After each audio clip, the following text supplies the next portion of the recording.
everybody, it's me, the Prince of FNAF, or you can call me Blaze Landrath, whatever you feel like.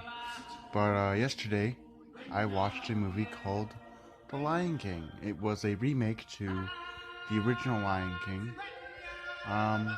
It was pretty much the same story. If you've seen the original Lion King, which most people who have television or ability to watch movies have, I'm pretty sure everybody who has a TV, electronics, or stuff like that have seen this movie. Um, but yeah, it was a great film.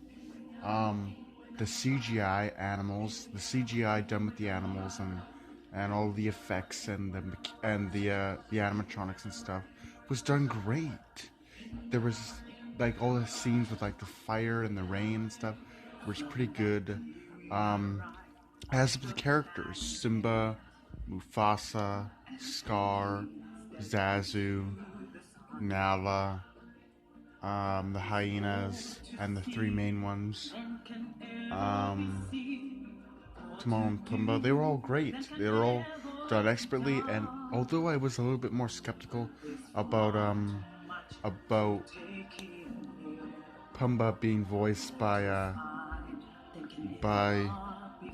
Seth Rogen and the three hyenas, Ed, the leader Shenzi, or however you pronounce that, and of course Banzai. The hyenas were really savage in this movie, but at the same time they really had a personality.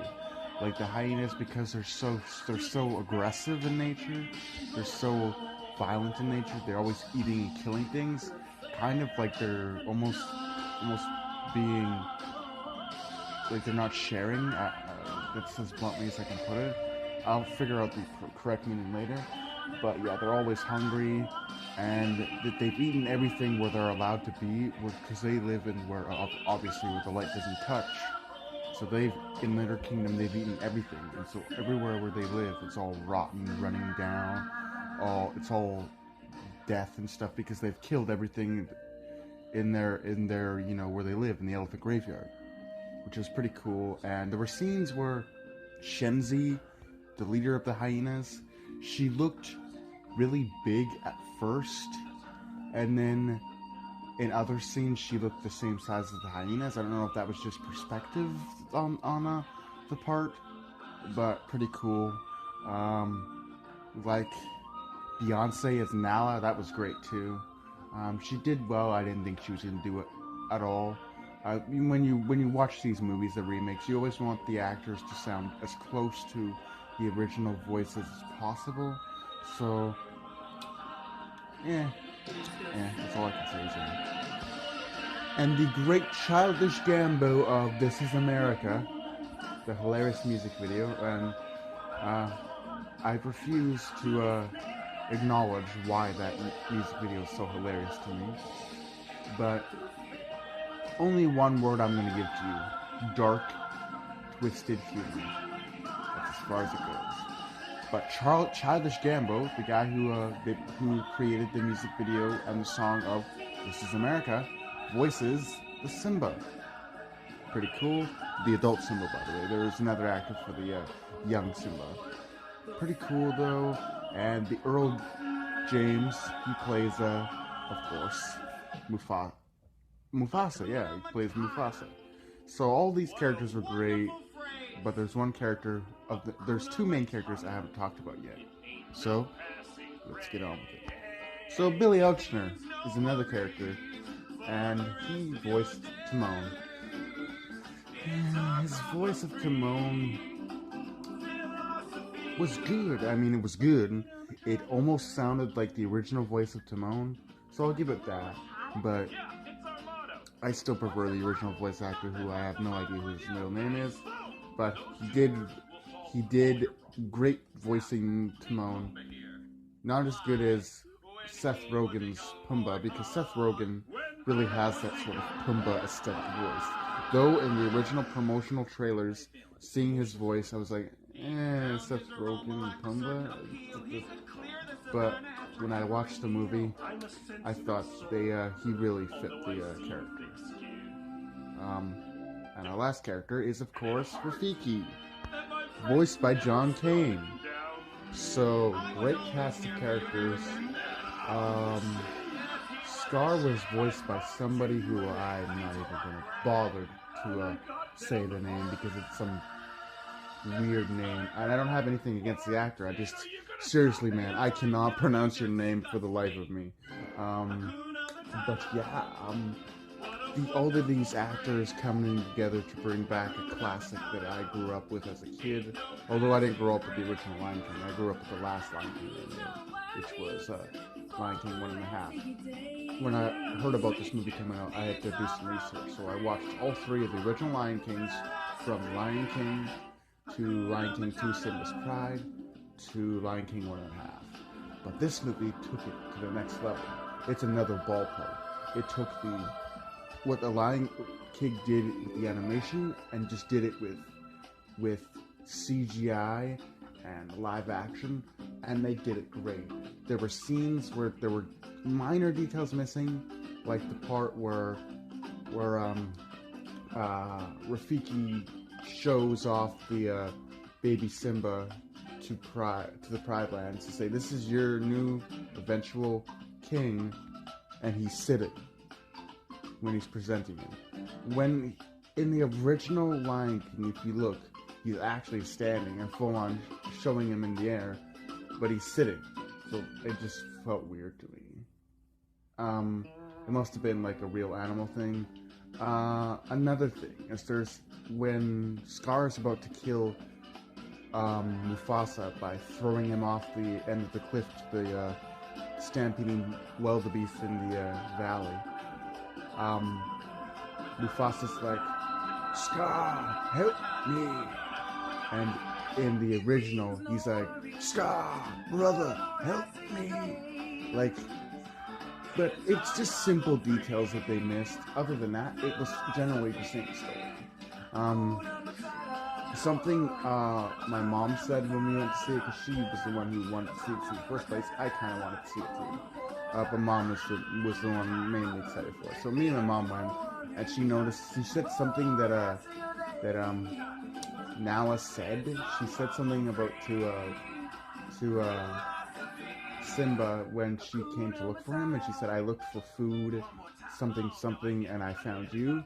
And she said that's not at all what she said in the original, and I don't doubt it at all, because some of the things that they say in this movie is either not exactly like the original, or they've altered it a bit. But they did, the hyenas' personalities were the same in the hyenas aspect. Like Shinzi was, the leader, sassy, stuff like that. And there was the dumb one, which was, I believe Ed was the dumb one in the original. But yeah, there was the dumb one, and then there was the kind of mediocre sort of guy. Yeah. But yeah, the whole story was the same. But I loved the characters, how they interacted. I always thought, I don't know if you guys noticed this, but I always thought that Timon was kind of an asshole based on the things he says, his whole way of looking at things. Like in the original movie, I don't if you noticed, every time he said things, he wouldn't come up with his own ideas, and then when Pumbaa came up with ideas, he would just say mark it off on his own, and because Pumbaa's so primitively dumb, he didn't even realize this. And also another thing that I didn't like about the original cartoon is Rafiki. He's a shaman monkey. If people know what a shaman is, it's a witch doctor in a kids animated movie. But I'm kind of glad they did it, because Rafiki being this kind of quirky witch doctor was great, and it even translated well into the movie. I still want, now that I watch this movie, I want to continue to collect the crappy 2019 Lion King pops, because although they're crappy, they're still pretty good. I mean, it's only Simba and Scar in this new line that look bad, because Simba and Scar are demonic as fuck in the Funko Pop figure line. I mean, Simba's got red eyes, so does Scar. Simba's got matted fur and sharp fangs, and Scar, although he is kind kind of frail, like kind of not frail, but like he's kind of like wild looking, kind of like whatever you call the animals, like that are wild and kind of savage looking. He looks like that, but he doesn't look that savage or like, you know.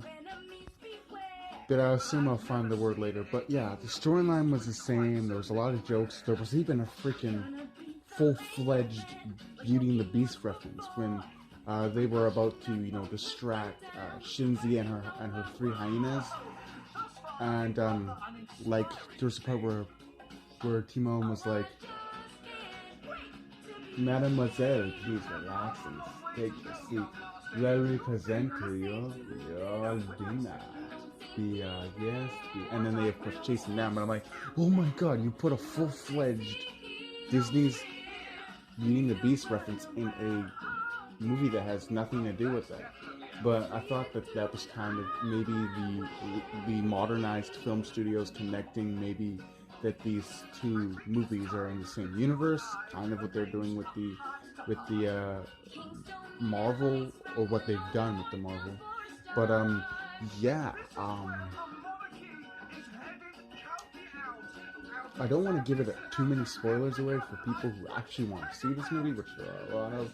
But in the theater, it was kind of crazy. Don't go in the theater right away. I mean, do it if you want to, but there are people bringing their babies, and babies going making they're making their weird baby sounds. Like, nobody wants to hear your baby make baby sounds. They want to hear a movie. They want to hear your loud, obnoxious baby.